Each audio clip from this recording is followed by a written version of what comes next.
Hello everyone. Before we start, make sure to like and subscribe to the channel and leave a comment with warrior, from, and what time you're watching. That way, YouTube will keep showing you stories just like this one. Now, let's begin. It was my second year on the job when I learned that attics weren't just storage spaces. We were working on a house from the 1930s. The kind of place where the walls feel like they're leaning in. The owner had just bought it and wanted everything cleaned out before renovation. I remember climbing the ladder into the attic for the first time. It was one of those late afternoons where the sun is still bright outside, but can't reach you. Inside, the air hit me as soon as I opened the hatch, thick, stale, warmer than the rest of the house. I pulled myself up, flashlight in hand, and the beam cut through clouds of dust hanging like fog. There were boxes everywhere, stacked against the rafters, and a trunk sitting dead center in the room, like it had been waiting for someone to notice it. The first thing I noticed wasn't the trunk, though. It was the sound. Soft, slow, a kind of steady rhythm beneath my feet. At first, I thought it was my own breathing echoing in the mask. But when I held my breath, it kept going. A soft inhale, a pause, a long, thin exhale. I crouched down, pressing my palm against the boards. The wood felt warm, like something alive was beneath it. My gut told me to leave, to call down to the guys below, but I didn't. I stayed there, frozen, listening to that breath, and then it stopped. Not gradually, not fading. 1 second, it was there. The next, gone. The silence that followed was worse. It wasn't just quiet. It was like the attic was holding its own breath. I stepped back, heart pounding, and the old boards creaked under my weight. That's when I heard it again, this time right next to me, just under the floor. A slow, long exhale. I left without opening a single box. I told myself it was nothing. An old house settling. Maybe an animal trapped somewhere under the floor. That's what I said out loud when the guys asked why I came down so fast. But the truth is, I couldn't make my legs take me back up there. We came back the next morning. Sunlight poured into the house, the smell of fresh coffee from the kitchen, everyone laughing and talking like nothing could be wrong. I climbed the ladder again with my flashlight and tried to convince myself I'd imagined it when I pulled myself into the attic. My stomach dropped. The trunk in the center was gone, not moved, gone. The dust where it had been was smooth, undisturbed, like nothing had ever sat there at all. I ran my hand over the floorboards. Dead. No trace of warmth, no hint of breath, just the silence, heavy and waiting. I've been in 1,000 attics since then. I've heard things, seen things that don't add up. But that day was the first time I felt it, that sense that some places remember too much.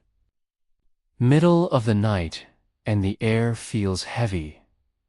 I can still hear it, that slow inhale, that long, thin exhale. And I wonder if whatever was under those boards followed me home, or if it's still there, waiting for someone else to listen. That was the first attic that stayed with me. It wasn't the last. It was early spring, one of those damp mornings where the air clings to you like a second skin. We'd been hired to repair the roof of a 1920s farmhouse that had sat empty for nearly a decade. The new owners wanted to restore it, but the attic had water damage, and that meant pulling up the old boards. The house sat alone at the edge of a field, the kind of place where wind moves through the grass and makes its own language. I remember stepping out of the truck and looking up at the tough roofline. The windows in the attic were small, clouded with grime, and for some reason, they looked back at me. Inside, the house smelled like rot and mildew, the kind of smell that sticks to your clothes and follows you home. The stairs groaned under my weight as I climbed, each step a little more hollow than the last, until I reached the narrow hallway that led to the attic door. I always hate that moment, the first time you open an attic. It's like breaking the seal on something private, something that hasn't been touched in years. This one was no different.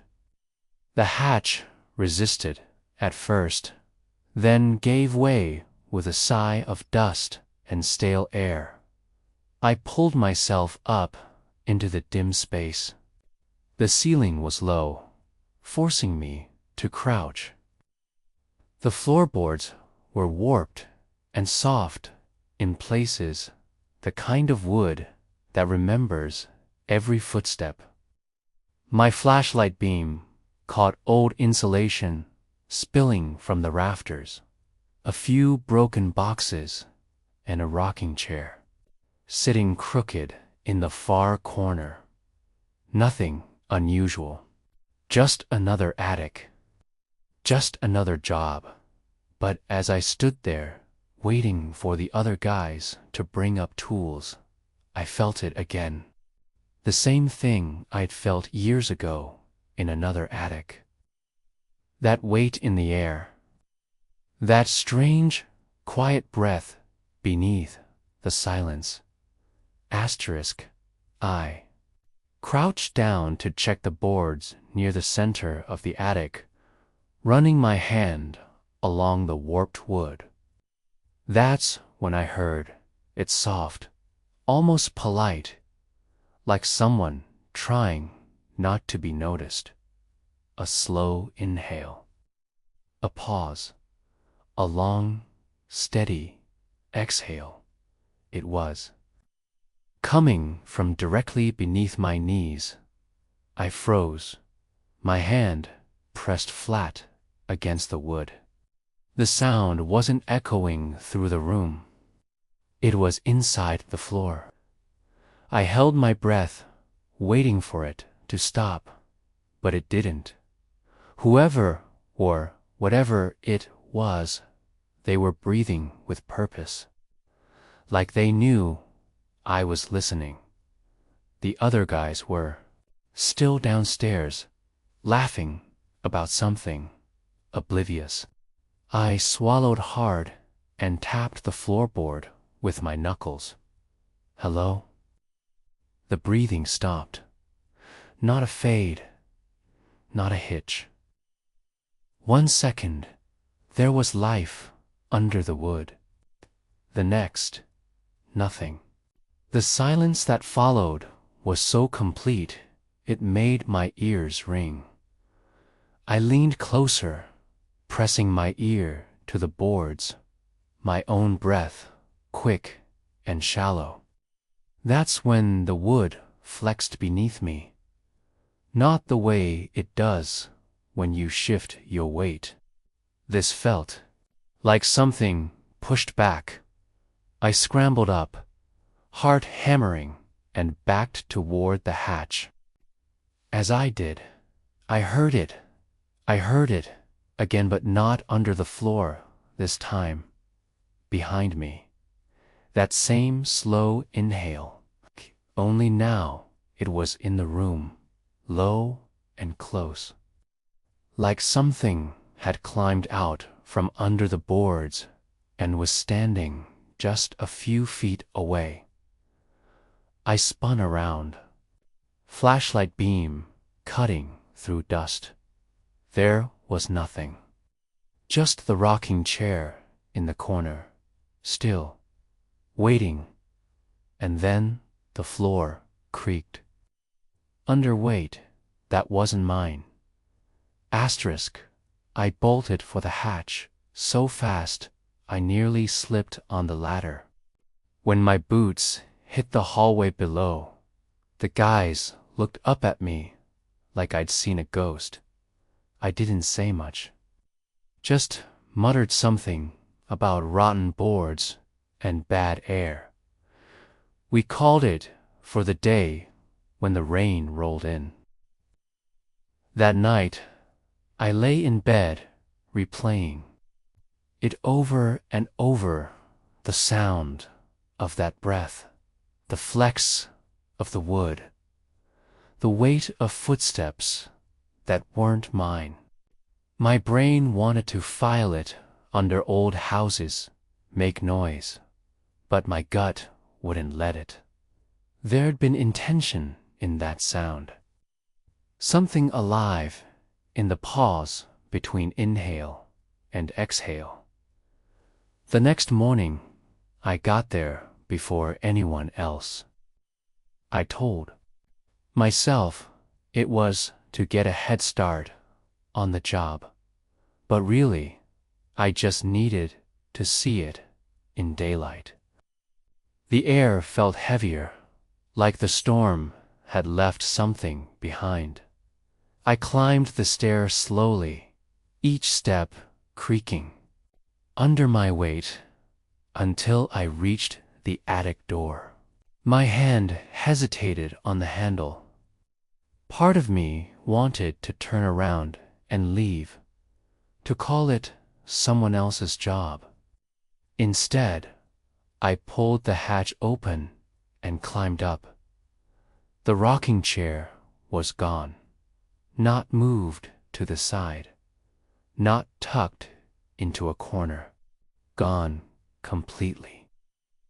And the dust where it had sat was perfectly smooth, like nothing had touched it in years. I stood there in that empty attic, my breath loud in the silence, and for a second I swore I heard it again.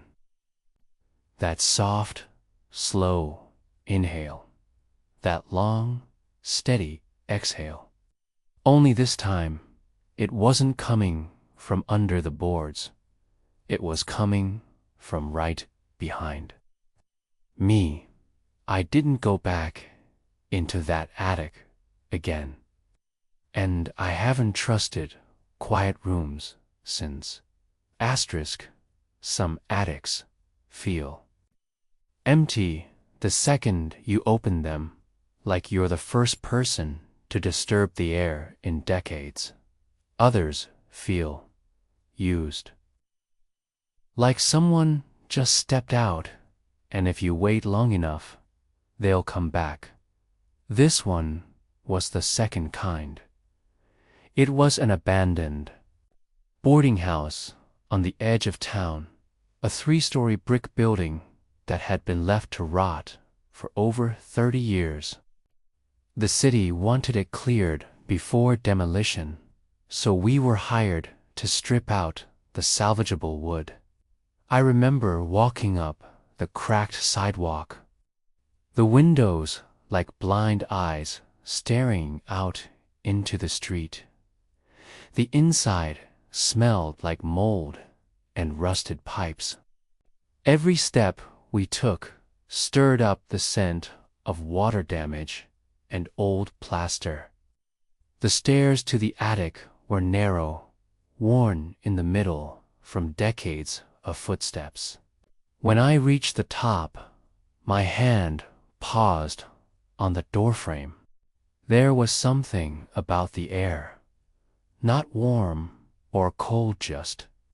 Aware, I pushed the door open, and the smell hit me first. Dry wood, dust, and something faintly metallic, like old coins. My flashlight swept over broken furniture and stacks of boxes, leaning like they were too tired to stand anymore. And then I saw the floor. A thick layer of dust covered everything, undisturbed except for one thing: a single trail of footprints leading straight across the attic to the far wall. I crouched down, shining the light on them. They were faint, but clear. The shape, the depth. Someone had been here. The thing that made my stomach drop wasn't the footprints themselves. It was the size. They were mine. Asterisk for a moment. I just stared at them, my brain refusing to connect what my eyes were seeing. Same sole pattern, same heel drag I've had on my boots for months. I glanced behind me at the doorway. The dust was smooth there. No footprints leading in dot. My throat went dry. I followed the prints slowly, each step deliberate, careful not to disturb them. The trail cut straight across the attic, weaving between old boxes like someone had walked the path 100 times. The air felt thicker the further I went, like the room itself was holding its breath. The prints ended at the far wall. Just stopped. No turn, no sign of leaving. I crouched down, running my hand along the plaster. It was solid, no hidden door or panel, just a wall. That's when I heard it. A shuffle of movement behind me, soft enough to make me question it. I turned, flashlight sweeping across the attic. The footprints I'd been following were gone. Not smudged, not covered, just gone. The dust was smooth again, like nothing had ever disturbed it. My heart hammered in my chest. I stepped back, my boots crunching in the dust, and that's when I felt it. A draft, cold and thin, like air slipping through a crack. I traced it with my fingers along the wall where the footprints had ended until I found it a small seam. Almost invisible, something was on the other side. Something had been walking here, and then, in the stillness, I heard it, a soft exhale. So close to the wall, it sounded like it was breathing into my ear. Asterisk, I didn't wait to see if it would happen again. To the attic door. By the time I hit the stairs, I was nearly running. The other guys asked what was wrong when I came down pale-faced, but I couldn't find words that didn't sound insane. We packed up early that day. I told them the boards were too weak to walk on until we brought better supports. That night, I lay awake, replaying the scene in my head. The perfect match of my own boots in the dust. The way the trail ended, like someone had walked through a wall. The next morning, I came back with the crew. I told myself it would look different in daylight, that I'd find a rational answer. But when we opened the attic door, the room wasn't the same. The boxes were gone. The broken furniture was gone. The dust was gone. It was just bare wood and rafters, like the attic had been gutted overnight. I stood in the doorway, staring at the empty space, and felt my stomach knot. We hadn't touched anything. The city hadn't sent anyone else. One of the guys asked why I looked so shaken, and I almost told him. But then I realized something that made my skin crawl even worse. The floor, where the footprints had been, wasn't just clean. It was smooth, too smooth, like it had been sanded down. I haven't been able to shake that attic from my mind. Tick. Not because of what I heard or what I saw, but because of what it left behind in my head. If those footprints were mine, then who walked them before me? Sometimes it's not the attic itself that feels wrong. It's what's inside it. This job was in an old Victorian on the outskirts of town. The kind of house with too many rooms and a staircase that groaned like it had secrets to tell. The owner was an older woman who'd inherited the place and wanted it cleared, so she could finally sell. The attic was the last space untouched. She told me she hadn't been up there in years, not since her father passed away. Something in her voice caught when she said it, and for a second I almost asked why. But I didn't. When I pulled the ladder down, a gust of dry, stale air slipped out, carrying that smell I've come to recognize: dust, insulation, and something faintly sour, like wood that's been sealed too long. The space was cramped, the ceiling low enough that I had to crouch. My flashlight cut through the dark, catching the edges of old boxes and a wardrobe leaning in the corner. And then, at the far end of the attic, I saw it. A trunk. It wasn't like the others I've seen over the years. No ornate carvings or brass locks. This one was plain, almost too plain. Blackened wood, no handles, and a single heavy padlock that looked like it hadn't been touched in decades. I stepped closer, the boards creaking beneath me. Something about the air shifted, heavier with each step. Like the attic didn't want me near it, I reached out and touched the lock. It was warm. I don't know why I decided to open it. Curiosity, maybe. Or just the stubborn part of me that hates leaving questions unanswered. Whatever it was, I knelt down and ran my fingers along the padlock.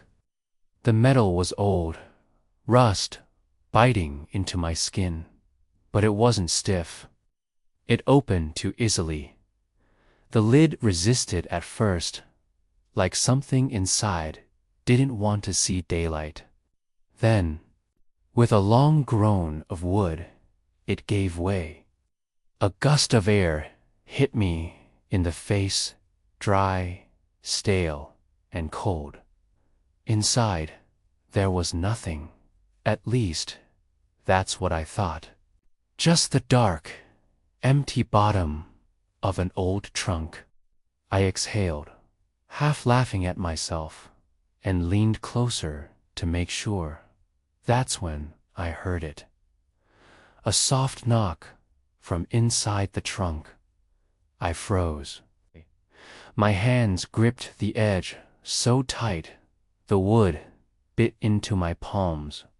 Another knock followed, and then, faint but clear, a voice. Close it. I jerked back so hard I nearly hit the rafters. My flashlight beam shook as I stared into the trunk. Empty. Completely empty. The air around me shifted again. Heavier now, like the attic itself was leaning closer. My chest tightened. My instinct screamed to slam the lid shut and leave. But my body wouldn't move.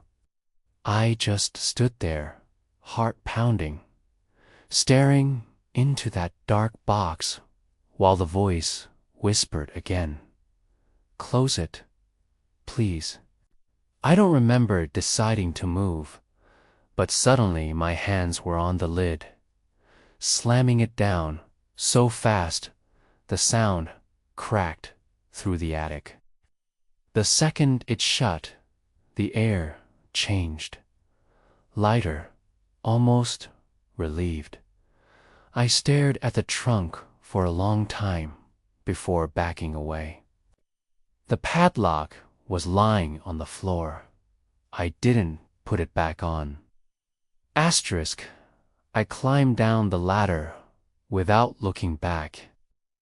My hands were shaking so bad, I almost missed a rung. The owner was waiting in the hallway. She looked at me, then past me, like she could smell the attic air clinging to my clothes. You opened it, didn't you? She said quietly. I froze. Opened what? Her face went pale. She didn't answer. She just turned and walked into the kitchen. I stood there, my heart hammering, wondering if I'd just made some mistake I couldn't take back. The next day, I came back with one of the crew. I didn't want to go alone. We pulled the ladder down, the same stale air spilling into the hallway. I braced myself, climbed up. No marks on the floor, no sign it had ever been there at all. My coworker glanced at me. You sure this is the right house? I didn't answer. I couldn't. Weeks later, I drove past that Victorian again. The house was sold, the windows bright with fresh curtains. But every time I pass it now, I swear I can hear that soft voice again. Faint in the back of my skull. Close it. I've worked in 100 attics since then, seen things that don't make sense. But I've never touched another locked trunk. And if I ever see one sitting in the dark again, I won't go near it. Some things are meant to stay sealed. Asterisk, it was. The middle of summer, the kind of heat that makes old houses feel like ovens. We've been called to a small craftsman-style home on a quiet street. The owner said the attic light wouldn't stay off. That sounded simple enough. A wiring issue, maybe. But her voice on the phone had a strain to it, like she wanted to say more and couldn't. When I got there, the house looked ordinary. Fresh paint, a tidy yard. But the second I stepped inside, I felt it. The air had that charged weight I've learned not to ignore. She led me to the attic door, explaining in a low voice, I turn it off every night. And every night, when I wake up, it's back on. Sometimes I hear footsteps up there. I live alone. I pulled the ladder down and climbed up, the heat wrapping around me like a blanket. The bulb overhead buzzed, faintly, casting a yellow glow across the rafters and boxes. I reached up, unscrewed the bulb, and held it in my hand. Easy fix. But as I stood there, in the dark, letting my eyes adjust, I noticed something strange. The shadows didn't look right. They weren't stretching away from me like they should. They were leaning toward me.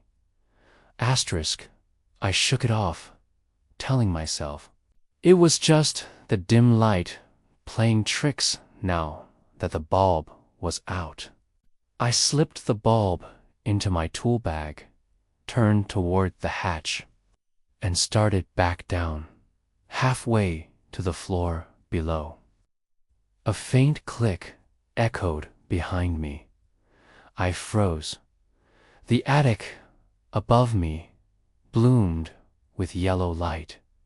The same soft buzz, the same warm glow.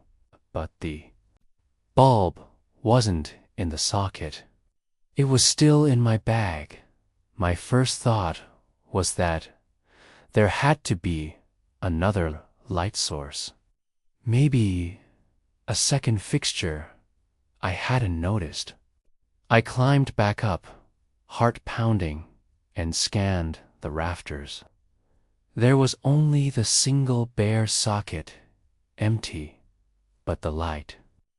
The light was coming from everywhere. Not harsh, not blinding soft, warm, almost gentle. The shadows stretched long and thin, all of them pointing toward me. And then I heard the footsteps, slow, measured, moving across the boards behind the boxes. I called out, my voice too loud in the thick air. Hello. The steps stopped. For a moment, the attic was perfectly still. But like something was moving through it. I backed toward the hatch, my hand gripping the edge. The second, my foot touched the ladder, the light went out completely, plunging the attic into a darkness so heavy it felt alive. And in that dark, a whisper brushed past my ear. Don't leave it on. Asterisk, I practically fell down the ladder. The owner was waiting at the bottom, her face pale. It turned on again, didn't it? She whispered. I didn't answer. I just handed her the bulb, still sitting in my bag. Her hands trembled as she held it. "That's why I called you," she said. "I've tried everything, even cutting the power to the whole house. It still glows." The next day, I came back with another guy from the crew. I needed someone else to see it, to tell me I wasn't losing my mind. We climbed into the attic together, this time leaving the bulb out of the socket entirely. We sat in the dark for nearly 10 minutes. Just when I was starting to think maybe it was all in my head, the faintest hum filled the room. The air thickened, warm, an electric dot, and then the attic lit up, not all at once, but like a slow sunrise. The light wasn't coming from the socket. It wasn't coming from anywhere we could point to. It was just there, seeping from the wood, the rafters, the dust itself. My coworker swore under his breath and bolted for the hatch. I stayed frozen, watching as the shadows began to lean again, every single one pointing toward the far corner of the attic. When I finally climbed down, I told the owner one thing: don't try to turn it off anymore. I've been in that attic 3 times since. Every time, it's the same. No bulb, no wiring, no power, just that soft, patient light, waiting. Some jobs feel like stepping into someone else's memories. This one felt like stepping into someone else's life, finding out they never left. It was a rental property, a small 2-story house that had been sitting vacant for a while. The new owner wanted it cleaned out before putting it back on the market. The attic was cramped and low, the kind where you have to crawl more than walk.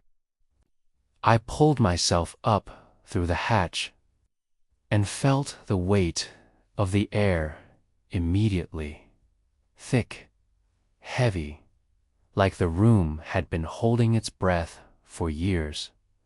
My flashlight cut through the dark, catching a few broken chairs, a pile of old blankets, and a box shoved into the corner. The box wasn't like the others. No dust on it. No age. I dragged it closer and opened it. Inside was a single photograph. It was of the attic, not just any attic. This attic. Same rafters. Same warped boards. But there was something else in the picture. A person crouched in the corner. And the worst part, they were wearing my clothes. Asterisk. At first, I laughed. A nervous, shaky sound in the dark. It had to be a trick of the light. Maybe the clothes just looked similar. I held the photo closer to the beam of my flashlight. No, it wasn't similar. It was exact. Same faded work shirt. Left knee of my jeans. I glanced at the corner where the figure was crouched in the photo. It was empty. My light swept over bare boards and cobwebs. I slipped the picture back into the box and turned to leave, heart pounding. But then I froze. The sound of paper shifting. Behind me, I turned back. The photo was no longer in the box. It was lying on the attic floor, face up, and the figure in the picture wasn't crouched anymore. It was standing. I backed away, my breath loud in the stillness. My hand fumbled for the hatch. I dropped down into the hallway and slammed the door shut behind me. My chest heaved as I stared up at the ceiling. And then I heard it. The faint sound of something crawling across the attic floor. Slow and deliberate. Asterisk, I didn't go back up that day.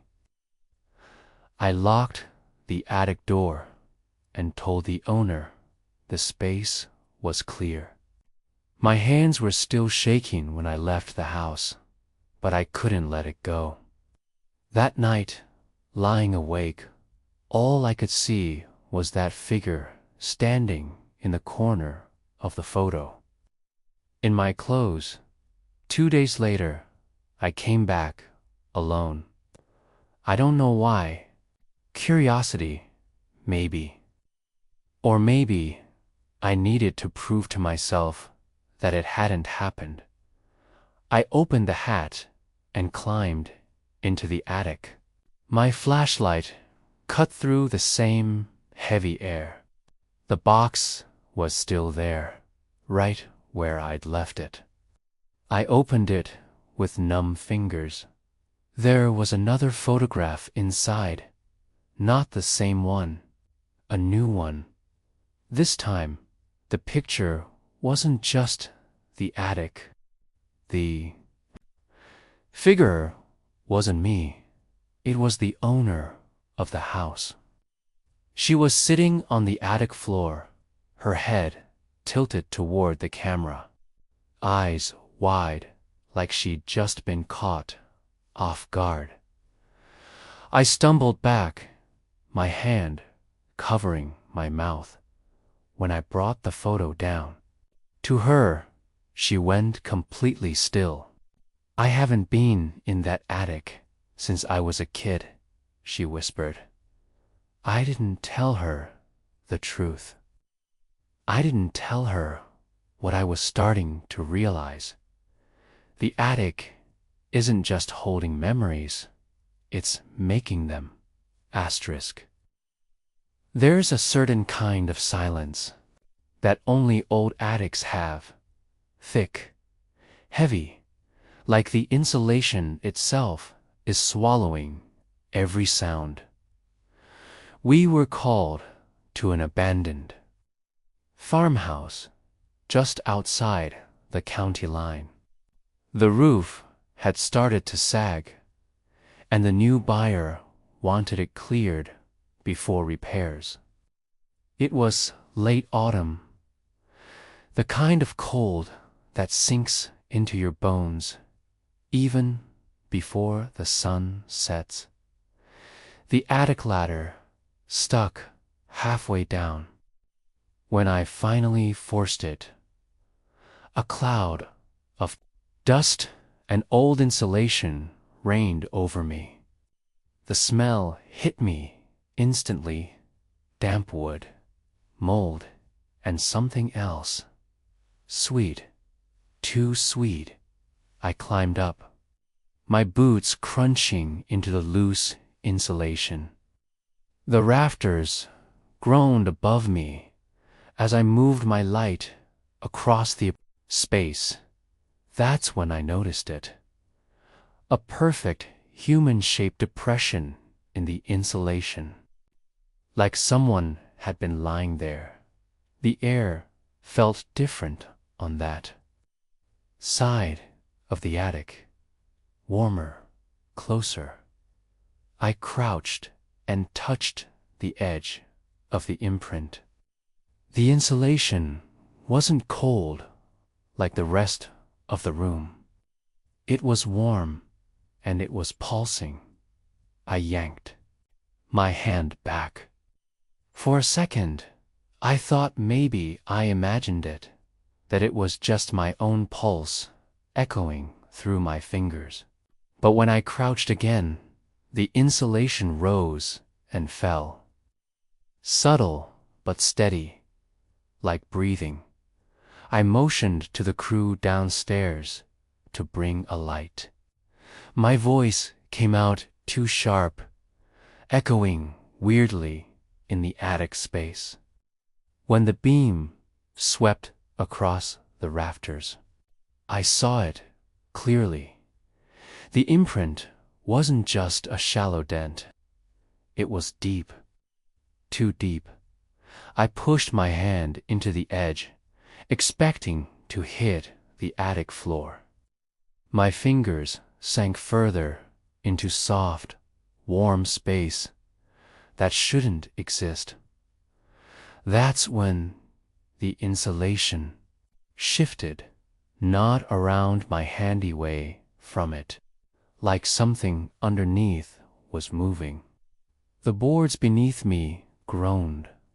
I staggered back, heart pounding, as the entire imprint shifted slightly, like whoever or whatever was lying there was rolling onto its side. And then it stopped. The attic went dead quiet.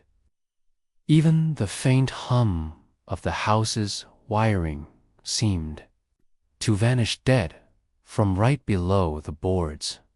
Don't wake me. Asterisk. I didn't move for what felt like forever. My knees locked, my breath stuck in my chest. The attic felt aware, like the air itself was holding me still. When I finally found my voice, I shouted for the crew to bring up tools.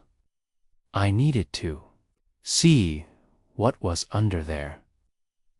Needed to prove to myself it was just bad insulation, nothing more.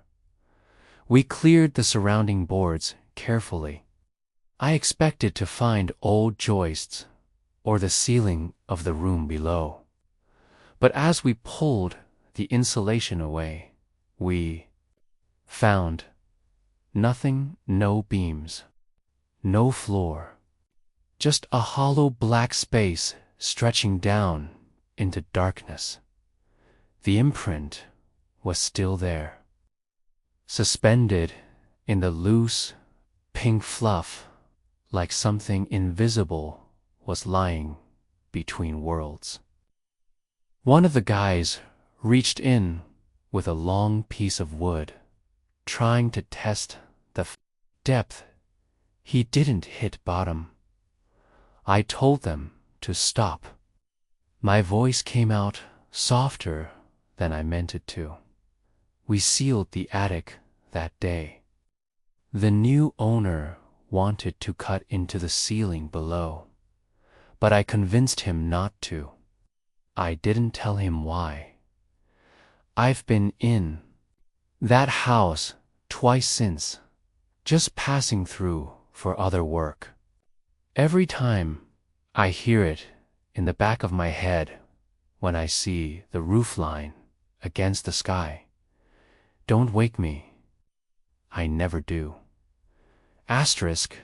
Not every attic feels threatening at first. Some are almost peaceful, quiet in a way that makes you lower your guard. That's what made this one worse. The job was at a small bungalow. A young couple had just moved in and wanted the attic cleared before turning it into storage. The place felt lived in, already warm colors, family photos. That gentle hum of a house finding its rhythm. The hatch was tucked in a hallway ceiling. I pulled the ladder down and climbed up, expecting the usual dust and forgotten boxes. Instead, the attic was empty, completely bare. No furniture, no insulation, just exposed rafters and the faint smell of cedar. I stepped inside, the wood cool under my boots. For a moment, I thought maybe this one would be simple. Then, from the far corner, a small voice whispered, "Are you?" "My dad." Asterisk, I froze mid-step, my breath catching in my throat. It wasn't the kind of sound you mistake for wind or house settling. It was clear, soft, and close. A little boy's voice. I swept my flashlight across the rafters. My voice came out low, trying to sound calm. Silence.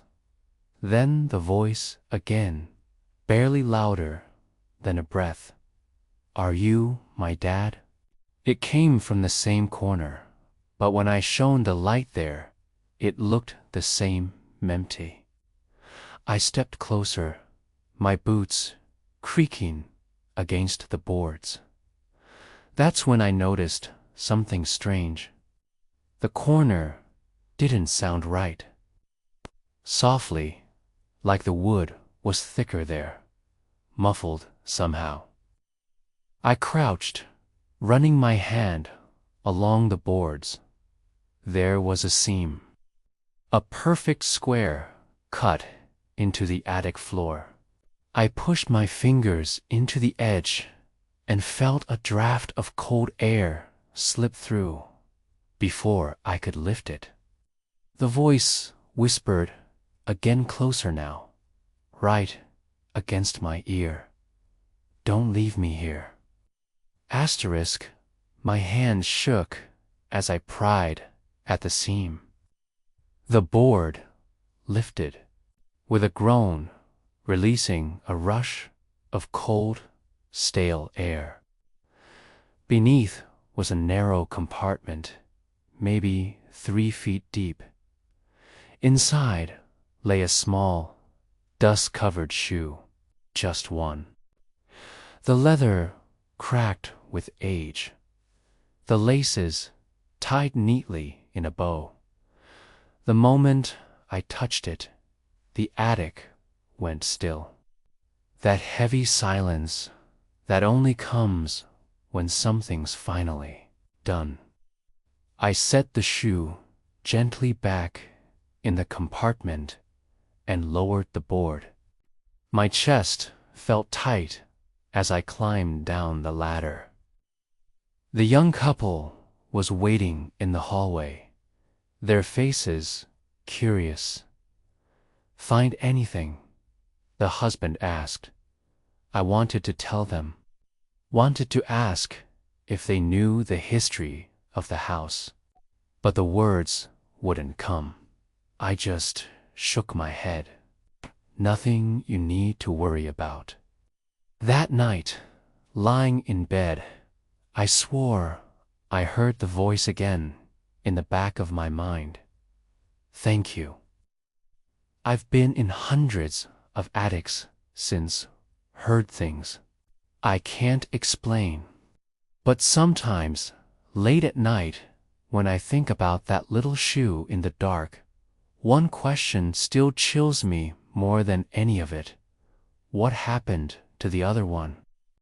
It had been years since I'd last been to that house. Long enough that I almost didn't recognize it when the work order came through.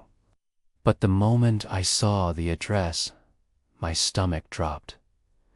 The attic job I'd done there had never left me. Not because it was the worst thing I'd seen, but because it hadn't ended. The place had been vacant for a while. A new buyer wanted a full inspection before renovating. The front door creaked as I pushed it open, the smell of dust and cold air rushing out to meet me. Everything was exactly as I remembered. The narrow hallway, the hatch in the ceiling, and the sound, a faint scraping above me, like something shifting its weight just beyond the boards. I stood there for a long moment, hand resting on the ladder rope before pulling it down. The wood groaned, the same familiar note I'd heard years ago when I poked my head into the attic. My breath caught. There was a box waiting in the center of the floor, and it had my name written on it. Asterisk. For a long moment, I just stared at it. The handwriting on the box wasn't neat. It looked rushed, like whoever wrote it was in a hurry. I stepped fully into the attic, each board groaning under my weight. The air felt heavy, thicker than it should have been. My name looked wrong up here, too personal, too alive. I crouched and slowly lifted the lid. Inside was a stack of photographs. My hands trembled as I picked the first one up. It was me, not years ago, not some old shot from a forgotten job. It was me in that exact moment, crouched in the attic, holding a photograph. I dropped it back into the box and staggered to my feet.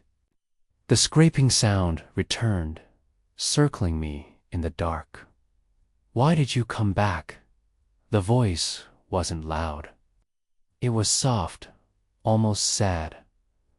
I backed toward the hatch, heart pounding. My foot hit the ladder, and the second it did, the box slid across the boards by itself, stopping at my boots, on top of the photographs. A new one had appeared. It was me, standing exactly where I was now. But in the picture, something was behind me. Asterisk. My throat went dry as I turned. Flashlight cutting through the attic. Nothing. Just empty boards and shadows stretching long in the corners. But the air behind me felt heavy, like someone was standing there, waiting. I looked down at the photo. Again, the thing in it wasn't clear, not a face, not even a body, just a shape. A dark smear bending the light wrong, leaning toward me. The voice came again, closer this time, right against my ear. "You shouldn't have left." The flashlight flickered once, twice, then died. The attic plunged into a black, so complete it felt like being swallowed whole. I didn't run. I couldn't. Something deep inside me knew it wouldn't matter. When I finally stumbled out of that house, morning light already creeping over the horizon. I didn't tell anyone what I saw, what I think I left behind in that attic. But sometimes, when I climb into a new space and feel the boards groan beneath me, I swear I hear it still. Not angry, not even threatening, just waiting.